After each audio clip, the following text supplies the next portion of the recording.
Você sente isso? Há algo estranho no ar. As pessoas estão mais frias, mais egoístas, mais vazias.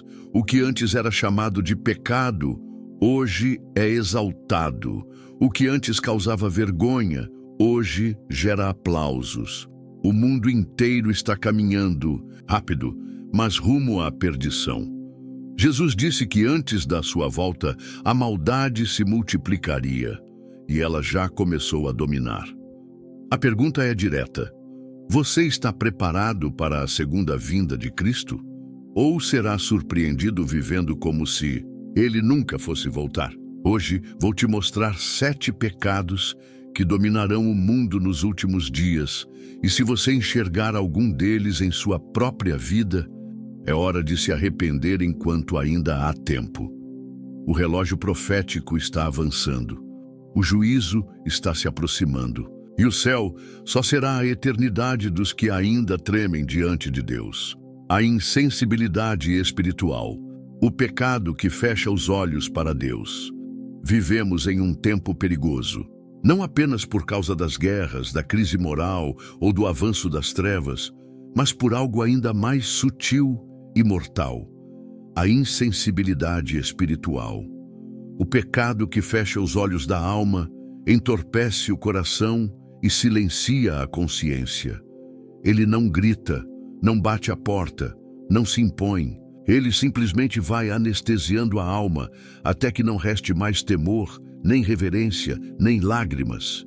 É o pecado que prepara o mundo para a rebelião final contra Deus. O apóstolo Paulo, escrevendo a Timóteo, deixou um aviso que ecoa com força ainda hoje. Mas o Espírito expressamente diz que nos últimos tempos apostatarão alguns da fé, dando ouvidos a espíritos enganadores e a doutrinas de demônios, pela hipocrisia de homens que falam mentiras, tendo cauterizada a sua própria consciência. 1 Timóteo 4, 1, 2.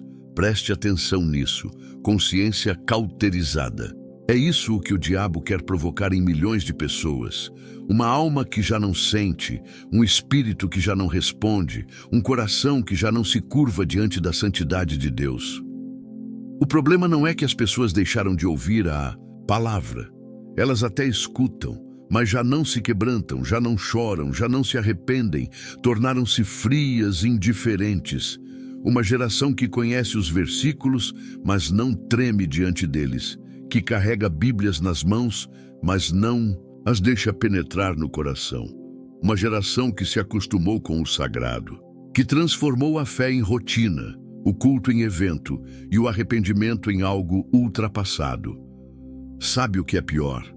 Essa insensibilidade espiritual não acontece de uma vez. Ela se instala aos poucos. Hoje você ignora uma pequena correção do Espírito Santo. Amanhã justifica um comportamento errado. Depois começa a relativizar o pecado e quando percebe, já não sente mais peso ao pecar. Já não sente constrangimento ao desobedecer. A voz de Deus vai sendo abafada até que o silêncio se torne confortável. Mas Deus não nos chamou para a indiferença. Ele nos chamou para viver com o coração em chamas, com a alma viva, com os olhos espirituais abertos. E é por isso que essa anestesia espiritual é tão perigosa. Ela nos faz acreditar que estamos bem com Deus, mesmo quando já o deixamos faz tempo. A insensibilidade não tira sua presença na aparência. Ela tira sua presença no espírito. Pense comigo. Qual foi a última vez que você se sentiu profundamente tocado pela palavra de Deus? Qual foi a última vez que uma pregação te levou ao chão em lágrimas? Quando foi que você orou com temor, confessando pecados com sinceridade, sentindo o peso da cruz e a grandeza da misericórdia? Se você não consegue se lembrar, cuidado. O inimigo pode já ter tocado sua sensibilidade sem que você percebesse. E não pense que isso acontece apenas com quem está longe da igreja. A insensibilidade espiritual pode habitar no altar, nos bancos, nas células, nas reuniões.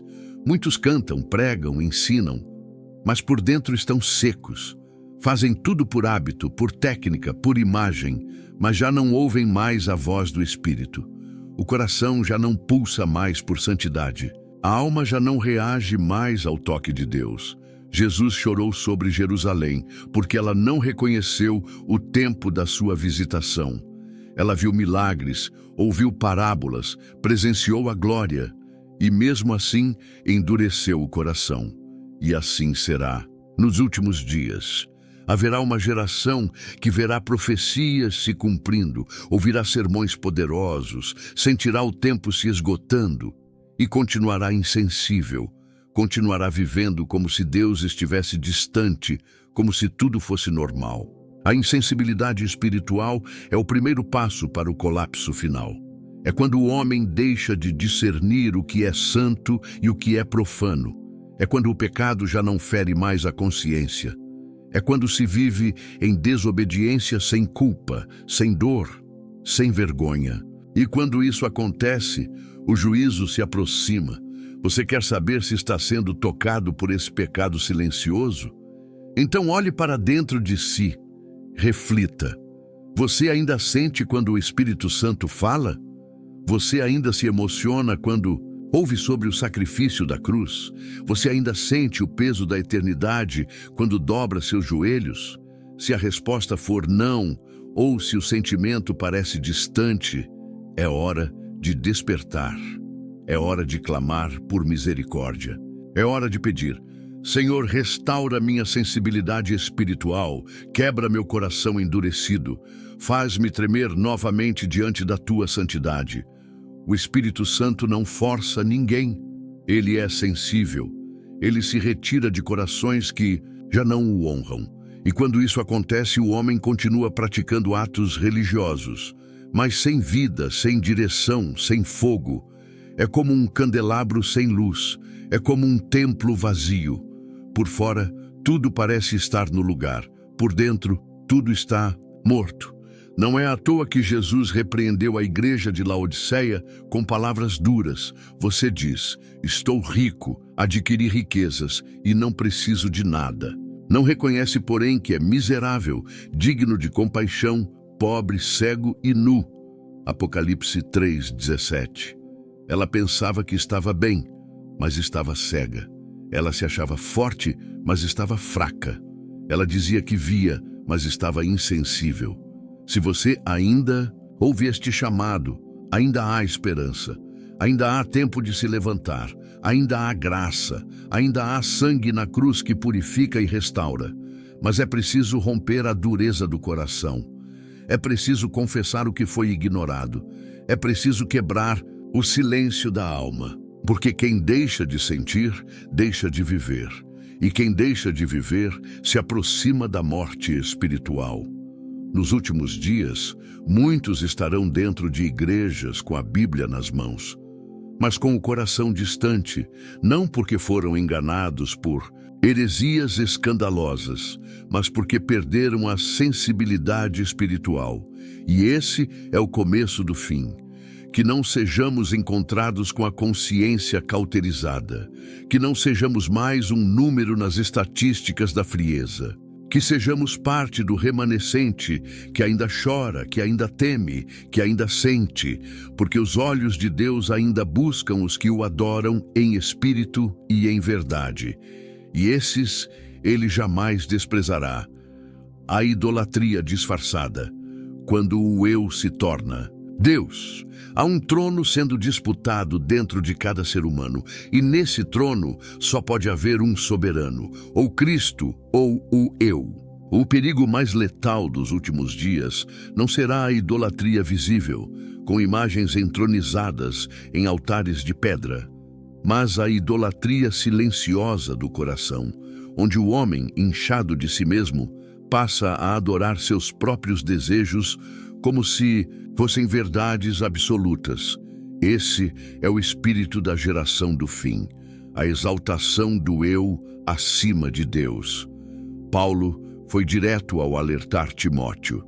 Saiba disto, nos últimos dias sobrevirão tempos terríveis. Os homens serão egoístas, avarentos, presunçosos, arrogantes, blasfemos, mais amantes dos prazeres do que amigos de Deus, tendo aparência de piedade, mas negando o seu poder. 2 Timóteo 3, 1-5. Note bem, mais amantes dos prazeres do mundos que amigos de Deus. Esse é o retrato da idolatria moderna. Não se dobra diante de ídolos visíveis, mas diante do espelho. Hoje, os ídolos se apresentam com aparência refinada.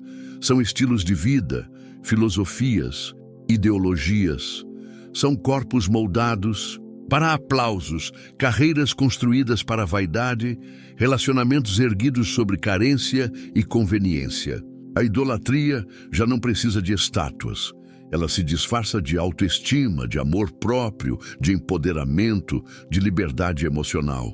Tudo o que dá ao eu o centro da existência e tira Deus do controle é, na essência, idolatria. E o que isso gera? Uma sociedade completamente voltada para si, onde as decisões são baseadas no que eu sinto, no que eu quero, no que me agrada, não mais no que é santo, justo ou verdadeiro. A verdade deixa de ser um absoluto e se torna relativa à minha experiência. O pecado deixa de ser pecado quando me faz bem. A vontade de Deus só é obedecida quando combina com os meus planos. Esse é o retrato da apostasia, uma geração que tem aparência de piedade, mas nega o seu poder. Porque ainda fala em Deus, ainda cita versículos, ainda participa de cultos, mas vive uma fé sem cruz, sem renúncia, sem obediência. Uma fé que gira ao redor de suas próprias vontades. Um evangelho humanista, feito sob medida para o conforto da alma e não para a transformação do caráter. E o que torna essa idolatria ainda mais perigosa é sua sutileza. Ela não chega dizendo abandone a Deus. Ela apenas diz, você pode ter Deus e ainda assim viver como quiser. Ela mistura fé com vaidade, adoração com ego, ministério com status. Ela transforma o altar em vitrine, o púlpito em palco, a vida cristã em um espetáculo onde o centro não é mais Cristo, mas a necessidade do homem. Veja como isso está se espalhando. Pessoas que só obedecem quando Deus promete recompensas visíveis. Que só servem quando há aplausos, que só permanecem quando não há sofrimento. Essa é a idolatria disfarçada, uma adoração condicionada. Não é mais, seja feita a tua vontade, mas, Senhor, faça a minha vontade em nome de Jesus. Nos últimos dias, essa distorção será normalizada. O culto ao prazer, ao corpo, ao dinheiro, ao status e ao reconhecimento será promovido como se fosse bênção de Deus. Mas Deus não compartilha sua glória com ninguém. E o primeiro mandamento ainda permanece: não terás outros deuses diante de mim. Êxodo 23. Isso inclui o Deus do ego, o Deus da fama, o Deus da autoimagem. Não se engane. O que Satanás sempre quis foi o trono. E se ele não conseguir tirar Deus do centro, ele tentará colocar você mesmo nesse lugar. Ele tentará fazer com que seus sentimentos governem suas decisões. Que suas vontades sejam mais importantes que a palavra. Que seus desejos sejam mais fortes que a cruz. É assim que a idolatria se instala, em forma de justificativas, em forma de desculpas, em forma de liberdade. Mas não há liberdade sem obediência. Não há adoração verdadeira onde o eu reina. Não há vida em Deus sem morte do ego. E se queremos estar preparados para a volta de Cristo, precisamos identificar e destruir todo o altar secreto que ainda existe dentro de nós.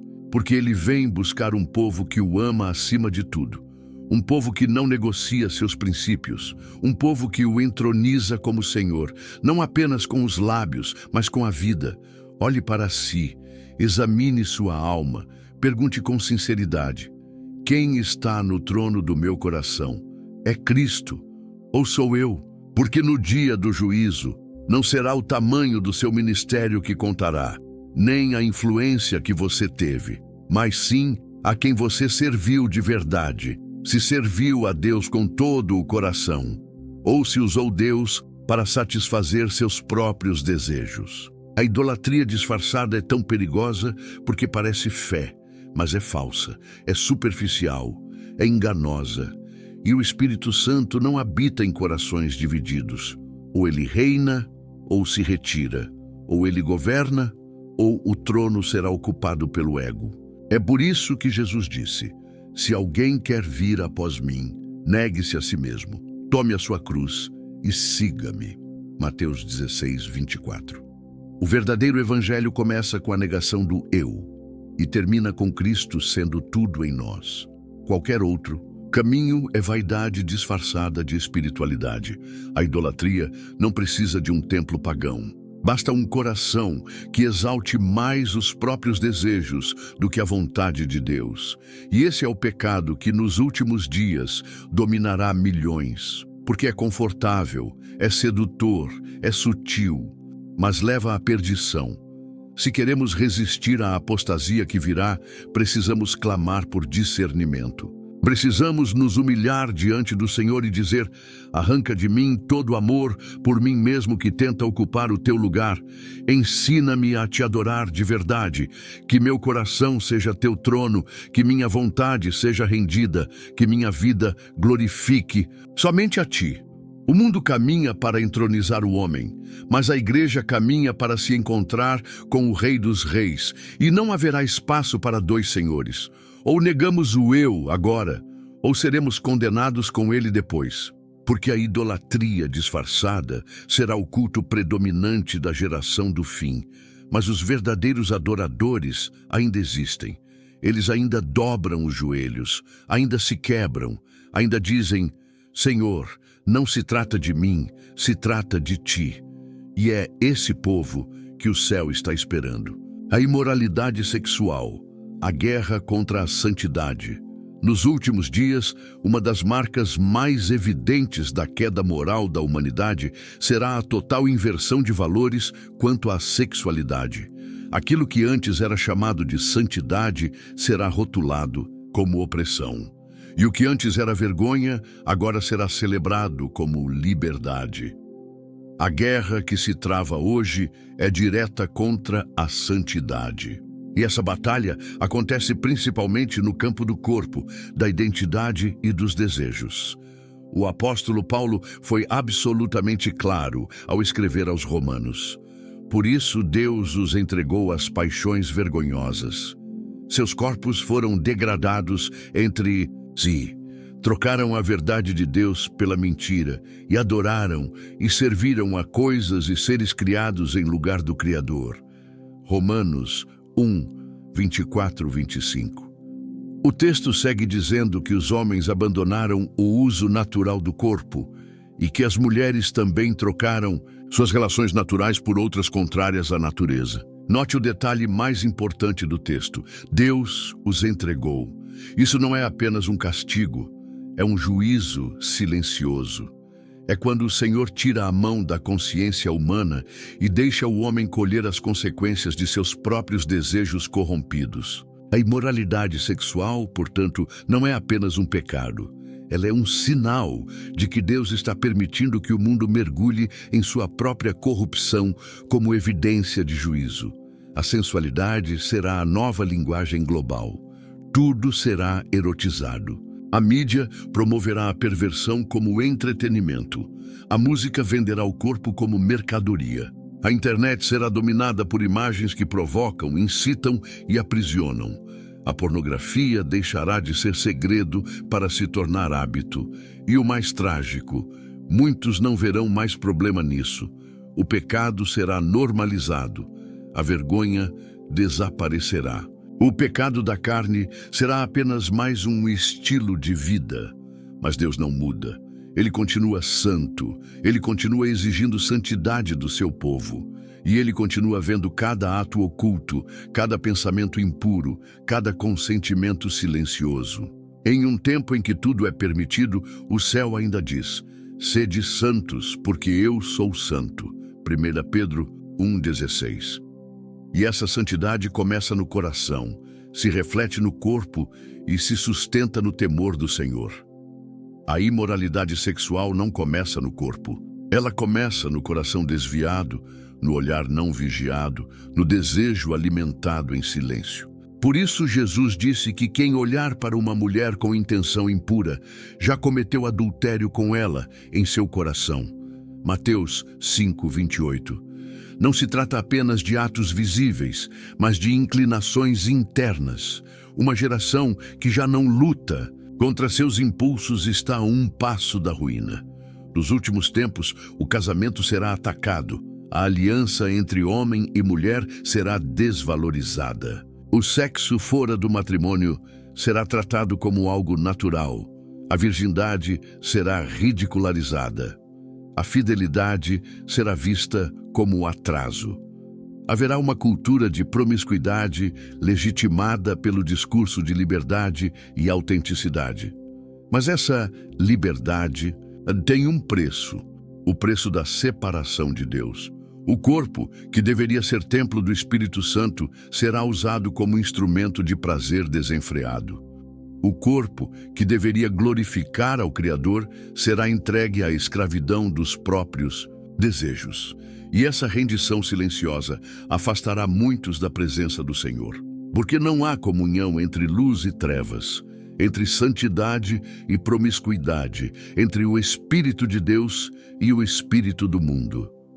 Essa guerra contra a santidade tem consequências graves, não apenas espirituais, mas também emocionais e físicas. Lares destruídos, corações feridos, identidades quebradas, vícios instalados. A pornografia, por exemplo, destrói o afeto, distorce a mente e aprisiona a alma. É uma corrente invisível que alimenta a solidão, a vergonha e a frieza espiritual. E milhares estão dentro das igrejas, sorrindo por fora e escravizados por dentro. O inimigo sabe que quando a sexualidade é corrompida, todo o resto desmorona. Ele sabe que o pecado da carne gera culpa, vergonha e afastamento. Por isso, ele investe pesado nessa área.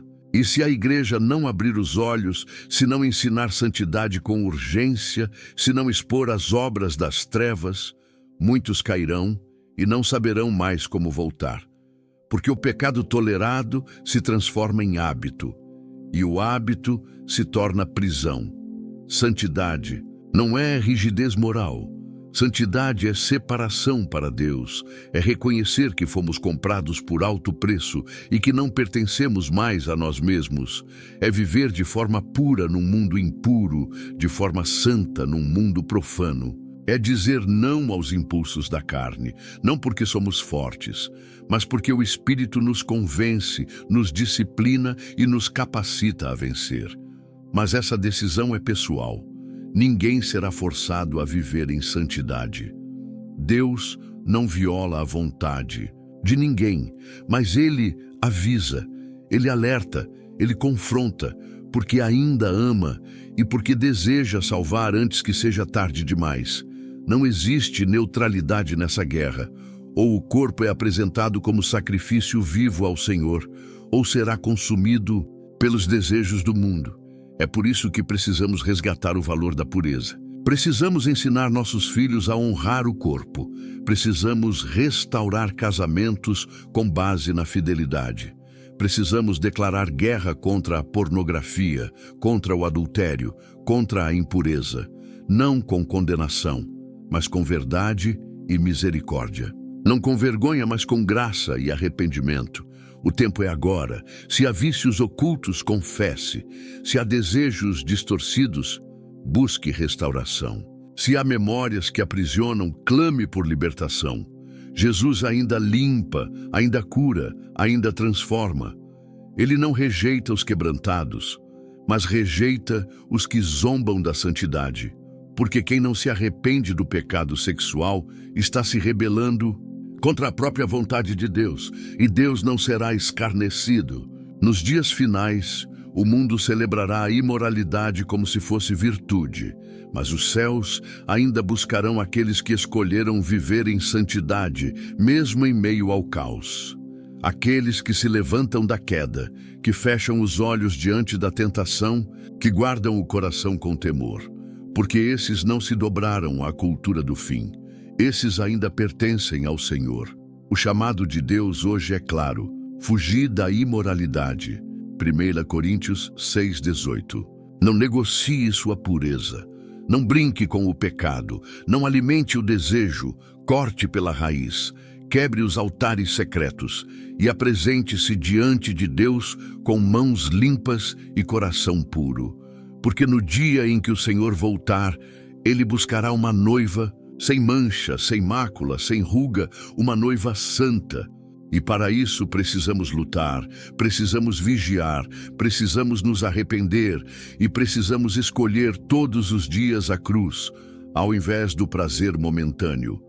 Essa guerra ainda pode ser vencida, mas não será com força humana, será com rendição, será com oração, será com lágrimas de arrependimento e fé no poder purificador do sangue de Jesus. Ele ainda santifica, Ele ainda salva, Ele ainda chama. A pergunta é: você ainda ouve? A violência descontrolada. Quando o amor esfria e o ódio domina. A violência é o grito de um coração que já não ama. É o fruto apodrecido de uma alma que perdeu a sensibilidade, que substituiu a compaixão pela frieza e o perdão pelo desejo de vingança. E Jesus, ao descrever os sinais do fim, foi categórico: e por se multiplicar a iniquidade, o amor de muitos esfriará. Mateus 24:12. Isso não é apenas uma constatação, é uma advertência profética. O amor esfriaria, e no lugar dele surgiria um ódio crescente, descontrolado e cada vez mais institucionalizado. Nos dias que antecederão a volta de Cristo, o mundo estará tomado por um espírito de violência semelhante ao que dominava nos tempos de Noé. Gênesis 6:11 declara: a terra estava corrompida à vista de Deus e cheia de violência. E por causa disso, o juízo veio. Da mesma forma, uma geração marcada pelo sangue, pela ira e pelo desprezo à vida humana será uma geração que caminhará para o juízo final. Não é difícil perceber que já estamos mergulhados nesse cenário. A violência se espalha como praga nas ruas, nos lares, nas escolas, nas redes sociais. O ódio se tornou combustível. Qualquer diferença vira motivo para a agressão. O homicídio deixou de chocar. A crueldade virou entretenimento. Vídeos de mortes circulam como se fossem comuns. As pessoas estão se acostumando a ver sangue. E isso é um sinal de que o amor está se apagando. Não é só a violência física que cresce, é a violência verbal, emocional, espiritual. Palavras ferem mais do que socos. Ofensas destroem mais do que armas. O desprezo mata aos poucos. E essa cultura do confronto, da brutalidade, da intolerância é alimentada todos os dias. É exaltada como coragem. Mas, na verdade, é a evidência de corações adoecidos e almas que já não conhecem a paz. A ira se tornou um estilo de vida. A impaciência virou padrão. A bondade foi ridicularizada. A misericórdia foi trocada pela vingança. E o resultado disso é um mundo dividido, inflamado, pronto para explodir a qualquer momento. O espírito de homicídio, o mesmo que operou em Caim, agora se manifesta em diferentes formas: abandono, indiferença, racismo, feminicídio, guerras, injustiças sociais. E tudo isso revela um coração coletivo cada vez mais distante de Deus. Lares estão sendo destruídos pela violência doméstica. Pais contra filhos, filhos contra pais. Casais se atacando em vez de se perdoarem, igrejas divididas por disputas que deveriam ser resolvidas em amor, homens se armando contra o próximo. E tudo isso sendo tratado como algo inevitável, normal, parte da sociedade moderna. Mas Deus não se cala diante disso. Ele vê cada lágrima derramada pela agressão, vê cada alma marcada por traumas. Vê cada injustiça cometida por um sistema frio e corrompido. E ele ainda diz: ai dos que fazem do direito uma amargura e lançam por terra a justiça. Amós 5:7. Porque a violência não é apenas um ato contra o homem, é um grito de rebelião contra o próprio Deus que criou cada vida com valor eterno. A frieza dos últimos dias será tamanha que a vida humana perderá o sentido. Abortos serão incentivados, eutanásia será defendida, genocídios serão silenciados, guerras serão financiadas, crianças crescerão achando que matar é só mais uma escolha. E quando isso acontecer, e já está acontecendo, será o indício de que o juízo está às portas, porque uma geração sem amor é uma geração sem Deus. E uma geração sem Deus é uma geração que caminha para o abismo. Mas porque o amor está esfriando, porque o pecado está se multiplicando. Quanto mais iniquidade, menos sensibilidade. Quanto mais rebelião, menos compaixão. Quanto mais afastamento da verdade, mais proximidade da crueldade. Porque Deus é amor, e quando Ele é tirado do centro, o ódio ocupa o lugar. E o ódio, por sua vez, destrói, mata, divide, oprime. Ele se alimenta da ausência de luz. A única forma de resistir ao espírito de violência é mantendo o coração aquecido pela presença de Deus. Só quem está cheio do Espírito Santo consegue amar em tempos de ódio. Só quem tem a mente de Cristo consegue responder com paz em meio ao caos. Só quem se enche da palavra consegue lutar contra a raiva com misericórdia, contra o rancor com perdão, contra o impulso destrutivo com domínio próprio. Mas isso exige vigilância, porque a violência também é uma semente. Ela se planta no coração através de pequenas mágoas, ofensas não tratadas, frustrações acumuladas. E quando você menos percebe, está gritando, ofendendo, agredindo e justificando tudo isso como reação natural. Mas o cristão não é chamado para reagir. É chamado para vencer o mal com o bem. Para andar na contramão da cultura do ódio. Para ser embaixador da paz em um mundo em guerra. Talvez você esteja ouvindo essa mensagem e lembre-se de momentos em que explodiu em ira, feriu pessoas com palavras, desejou o mal de alguém. Talvez você guarde rancores que têm corroído sua alma. Talvez você se acostumou a desejar vingança, a alimentar raiva, a se tornar amargo. Mas hoje, o Espírito Santo está te chamando para romper com isso, para se libertar desse ciclo de violência que começa por dentro, para permitir que o amor volte a fluir. O amor não é fraqueza, é força. É a única arma capaz de resistir ao espírito de destruição que tomará conta do mundo.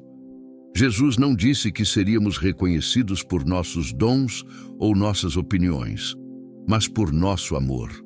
E isso precisa ser vivido enquanto ainda é tempo, antes que o coração congele, antes que a iniquidade tome conta, antes que sejamos consumidos pelo mesmo mal que condenamos.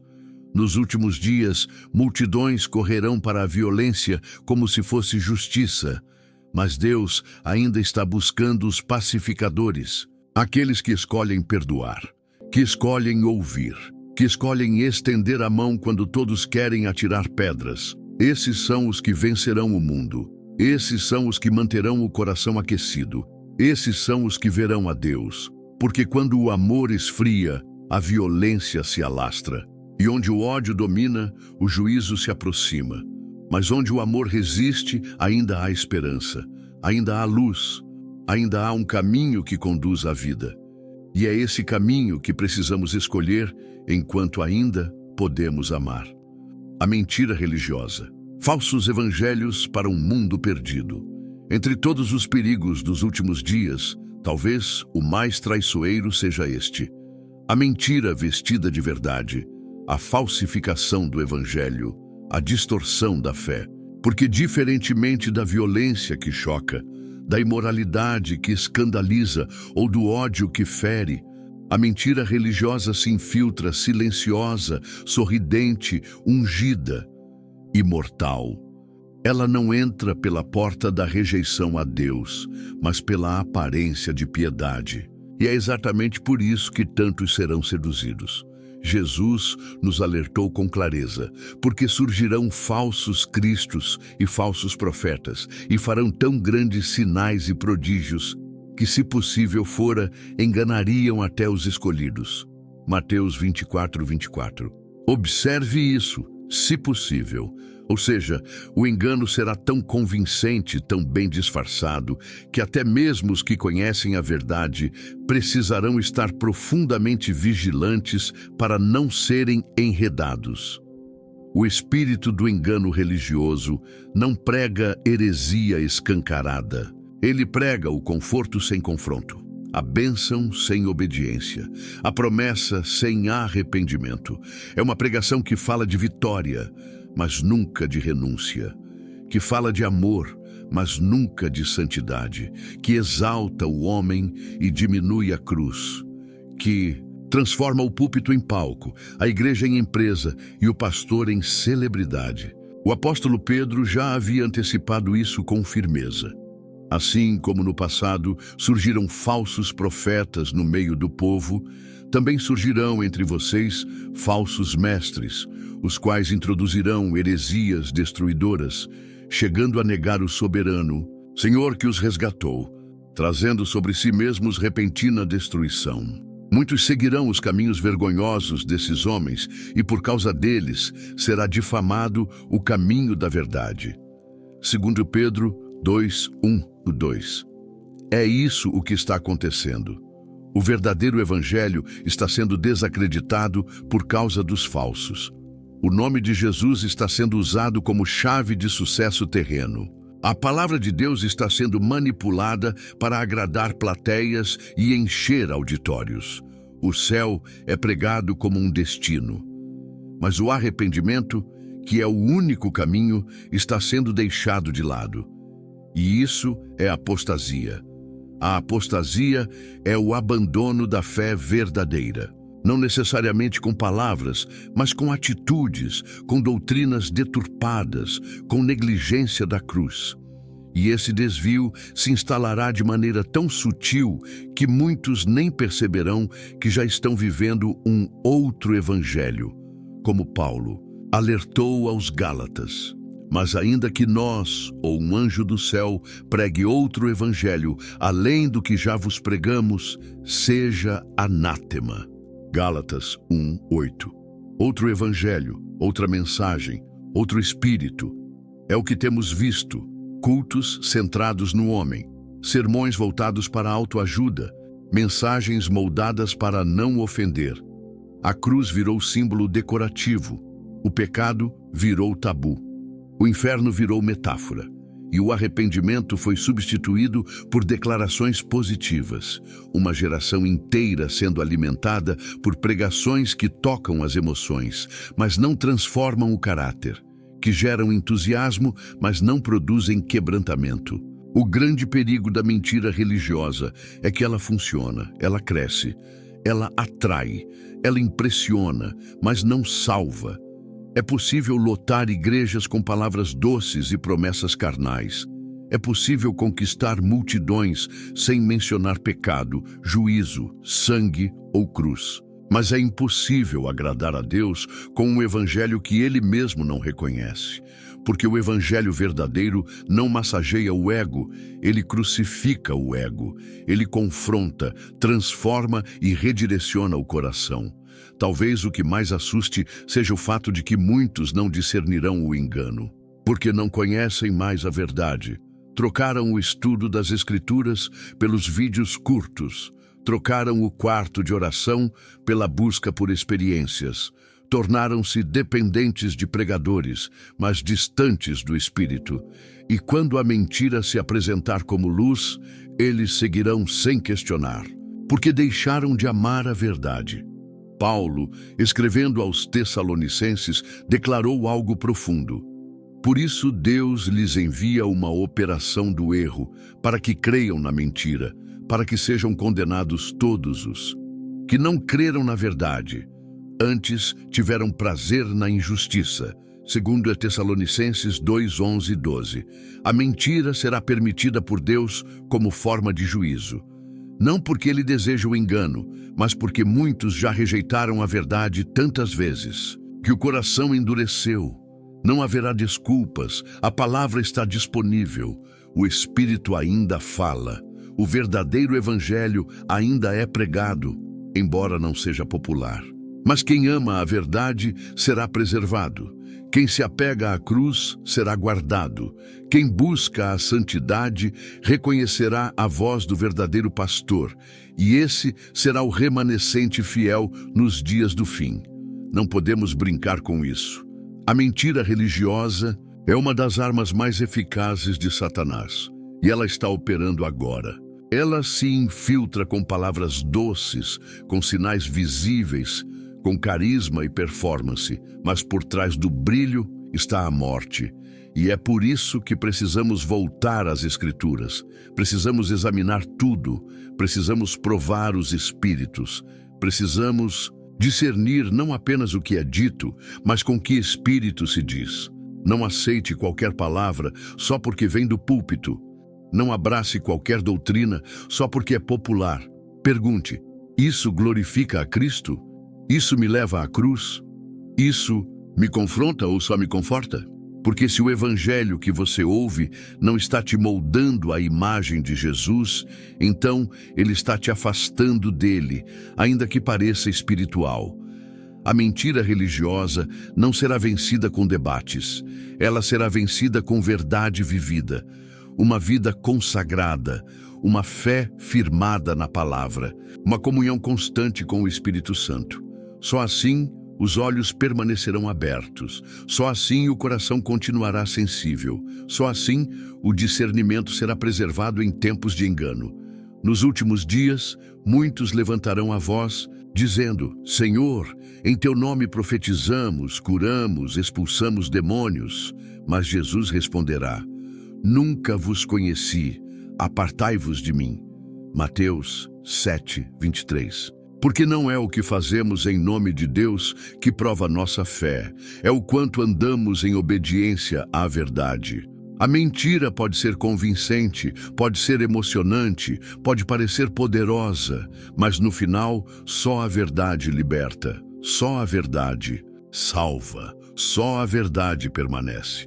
E essa verdade tem nome: Jesus Cristo, o Cordeiro que tira o pecado do mundo. Tudo o que não for dele é mentira, e essa mentira já está em operação.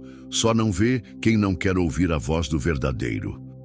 Pastor. A corrupção global, quando a injustiça se torna lei. Uma das características mais evidentes do tempo do fim será a inversão completa dos valores morais, sociais e espirituais. A verdade deixará de ser honrada e será substituída pela conveniência. A justiça, que deveria proteger os inocentes, será corrompida por interesses. A integridade será perseguida. E aqueles que ousarem falar a verdade em meio à corrupção serão calados, ridicularizados, marginalizados. A injustiça se tornará tão comum que parecerá normal, e o mundo inteiro será envolvido nesse sistema perverso. O profeta Isaías declarou com ousadia: Ai dos que ao mal chamam bem, e ao bem mal que fazem da escuridade luz, e da luz escuridade, e fazem do amargo doce, e do doce amargo. Ai dos que são sábios aos seus próprios olhos, e prudentes diante de si mesmos. Ai dos que são poderosos para beber vinho, e valentes para misturar bebida forte, os quais justificam o ímpio por suborno, e ao justo negam justiça. Isaías 5:20-23. Essas palavras ecoam como trombetas proféticas sobre a geração atual.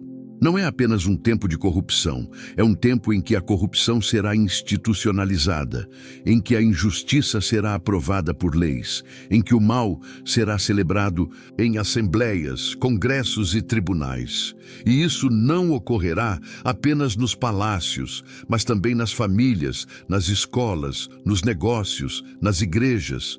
A corrupção será um espírito coletivo, uma contaminação generalizada que atingirá todos os níveis da sociedade. Nos governos, a verdade será negociada por votos. A honra será trocada por influência. A defesa dos inocentes será sacrificada em nome de alianças políticas.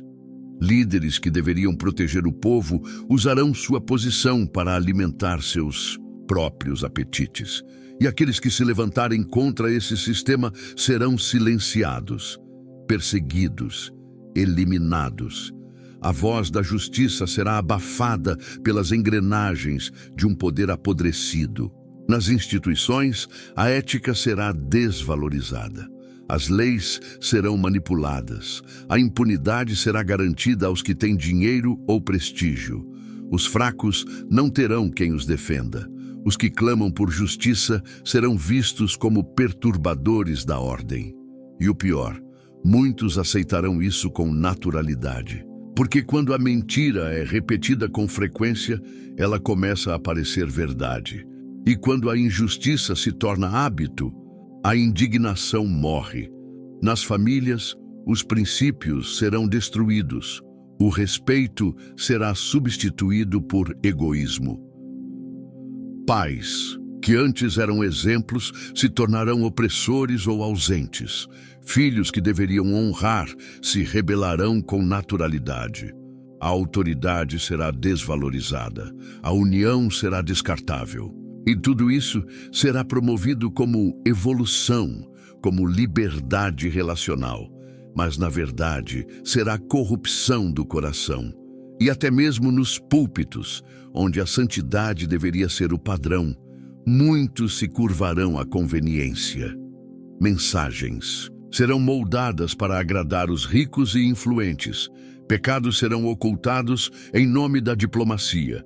Verdades serão suavizadas para manter os números. E assim como nos tempos dos profetas de Israel, haverá homens que dizem paz, paz, quando não há paz nenhuma. Homens que profetizam conforme a oferta, que distorcem as escrituras para manter o aplauso dos homens. Essa corrupção será tão profunda que muitos já não conseguirão discernir o certo do errado. A consciência coletiva será manipulada.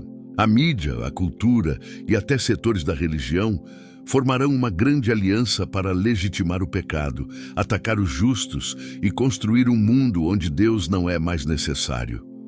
Um mundo em que a justiça não é mais aplicada conforme o coração de Deus, mas conforme os interesses de uma elite perversa. E o que será dos que se recusarem a se corromper? O mesmo que aconteceu com os profetas, serão perseguidos.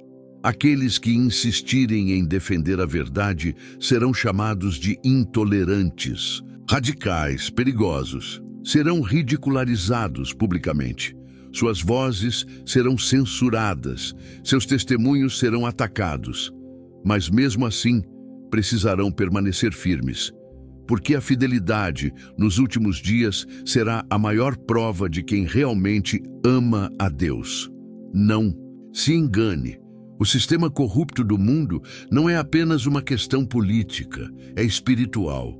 É uma manifestação do espírito do anticristo, que trabalha silenciosamente para enfraquecer os valores do reino de Deus e preparar a humanidade para a completa rebelião contra o Senhor. Esse sistema tentará seduzir, corromper, distrair e anestesiar os crentes. Por isso, precisamos estar em alerta. A corrupção não começa nas grandes estruturas. Ela começa nos pequenos desvios de consciência. Começa quando você aceita uma mentira inofensiva, quando justifica uma injustiça em nome do benefício próprio, quando fecha os olhos diante do erro para não se indispor, quando troca a fidelidade à palavra pela preservação da reputação. Assim, pouco a pouco, o coração vai sendo vencido pela conveniência e o temor do Senhor vai sendo apagado.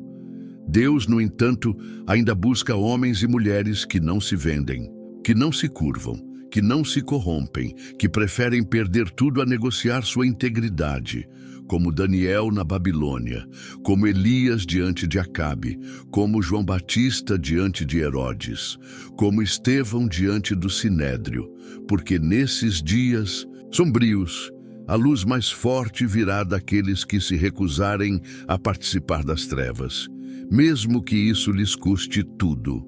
A palavra de Deus declara: Bem-aventurados os que têm fome e sede de justiça, porque serão fartos. Mateus 5:6. Essa promessa permanece. Ainda vale para aqueles que choram ao ver a corrupção, que clamam por justiça, que se levantam em defesa do órfão, da viúva, do oprimido, que não compactuam com o sistema, mas vivem como embaixadores de um reino justo e eterno. Em tempos de corrupção global, onde a injustiça é institucionalizada e o pecado é legalizado, a igreja precisa ser mais do que um espaço de culto. Precisa ser uma voz profética. Precisa denunciar o erro, amar a verdade, viver em retidão. Precisa estar disposta a ser impopular, rejeitada, perseguida, mas fiel. Porque no final o que Deus procura não é sucesso, influência ou números. Ele procura fidelidade. Nos últimos dias, muitos serão seduzidos por ganhos fáceis. Muitos se calarão para manter privilégios. Muitos preferirão o conforto da omissão à dor da verdade. Mas haverá um povo que resistirá. Um povo que ainda crê na justiça de Deus. Um povo que não negociará sua consciência. Um povo que será luz em meio ao sistema corrompido. E esse povo será lembrado, será honrado, será preservado, porque quando tudo for abalado, só permanecerá aquilo que foi edificado sobre a rocha da verdade. A rebelião final contra Deus, o último grito da humanidade perdida. A história da humanidade sempre oscilou entre a busca por Deus e a fuga dele. Mas nos últimos dias, essa oscilação cessará. O mundo não apenas se afastará do Senhor, ele se levantará contra ele. A rebelião final será aberta, explícita, agressiva. Será a última afronta, o grito desesperado de uma humanidade perdida que escolheu as trevas em vez da luz, que se enamorou do engano e desprezou a verdade.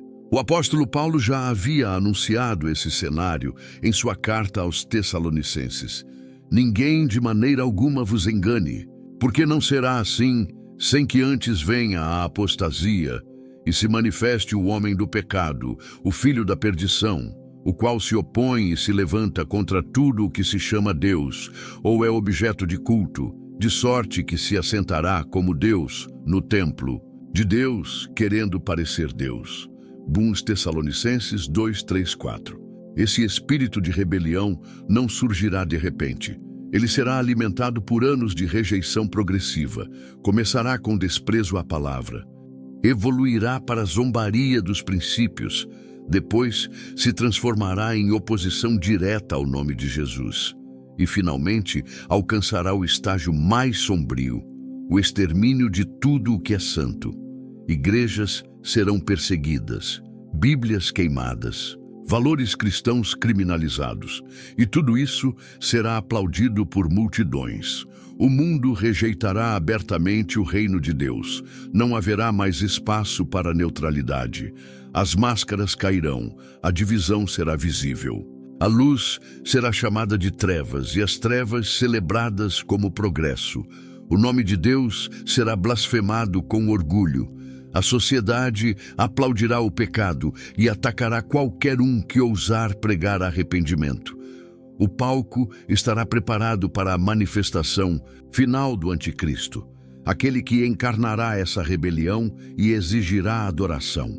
Esse será o tempo em que o homem se assentará no centro, tentando ocupar o trono de Deus. A ciência será usada para ridicularizar a fé. A política será manipulada para sufocar os justos. A cultura será moldada para glorificar a perversão. E o espírito do engano enganará até os que uma vez creram. Não por ignorância, mas por escolha. Muitos trocarão a verdade por conveniência. Rejeitarão o cordeiro e se curvarão diante da besta. Mas o livro de Apocalipse revela o desfecho. Vi o céu aberto, e eis um cavalo branco, e o que estava assentado sobre ele chama-se Fiel e Verdadeiro, e julga e peleja com justiça. Os seus olhos eram como chama de fogo, e com justiça julga e peleja. Da sua boca saía uma espada afiada, para ferir com ela as nações. Apocalipse 19, 11 e 15. O mundo poderá zombar de Deus, mas não poderá impedir sua vinda. Jesus voltará, e não como cordeiro, mas como leão, não como servo, mas como rei, não para ser julgado, mas para julgar. Ele virá com poder, glória e justiça, e todo joelho se dobrará, inclusive os dos que se rebelaram. Toda língua confessará, até mesmo aquelas que blasfemaram, porque ninguém poderá resistir à sua majestade quando os céus se abrirem. Essa rebelião global não é apenas cultural, política ou ideológica, é espiritual. É o resultado de uma geração que endureceu o coração até o ponto sem retorno, que substituiu o Criador pelas criaturas, que pregou a liberdade, mas se tornou escrava do pecado, que proclamou independência de Deus, mas se afundou na escuridão, e como um ato final, erguerá o punho contra o céu, apenas para ser esmagada pela justiça eterna. O mais chocante será a naturalidade com que o mundo abraçará essa revolta. Ela será vendida como libertação, será propagada como esclarecimento, será ensinada como sabedoria. Mas por trás dela estará o veneno antigo da serpente: sereis como Deus. Essa é a essência da rebelião. Querer o trono, querer o controle, querer a glória. A palavra será vista como opressora, a cruz como intolerância, a santidade como ódio. O pecado será exaltado como identidade, como direito, como virtude. E a voz profética será cada vez mais rara. Poucos permanecerão, poucos resistirão, porque o custo será alto. Mas esses poucos, aqueles que se recusarem a se curvar, serão os que herdarão o reino. Não haverá mais meias palavras. Não haverá mais máscaras religiosas. Os mornos serão vomitados. Os indecisos cairão. Os que andam em duplicidade serão expostos. E a verdadeira igreja será perseguida, mas também será purificada. Porque o fogo da tribulação revela quem é de fato nascido do Espírito. Haverá um último grito, um grito de desafio, de rebelião, de rejeição, mas logo após ele virá o som das trombetas, e o Rei dos Reis aparecerá em glória. Ele não virá para negociar, ele virá para julgar, para destruir o sistema do anticristo, para lançar no lago de fogo a besta e o falso profeta, para restaurar todas as coisas, para estabelecer seu reino eterno de justiça. Essa é a hora de decidir de que lado você estará, porque a rebelião já começou. Ela está nos filmes, nas músicas, nas escolas, nas redes sociais. Está na forma como o mundo trata o nome de Deus, com zombaria, desprezo, irreverência. Está na forma como a verdade é silenciada, como o pecado é promovido, como os santos são ridicularizados, e ela continuará crescendo até que se manifeste plenamente, até que o mundo se ajoelhe diante de um falso Messias, até que toda estrutura esteja contra o céu. E então, quando a escuridão parecer ter vencido, o verdadeiro rei virá. O alerta é claro: não brinque com o tempo, não negocie sua fidelidade, não pense que é possível andar com Deus e com o mundo ao mesmo tempo. O espírito de rebelião se disfarça de tolerância, de inclusão, de liberdade, mas o fim dele é perdição.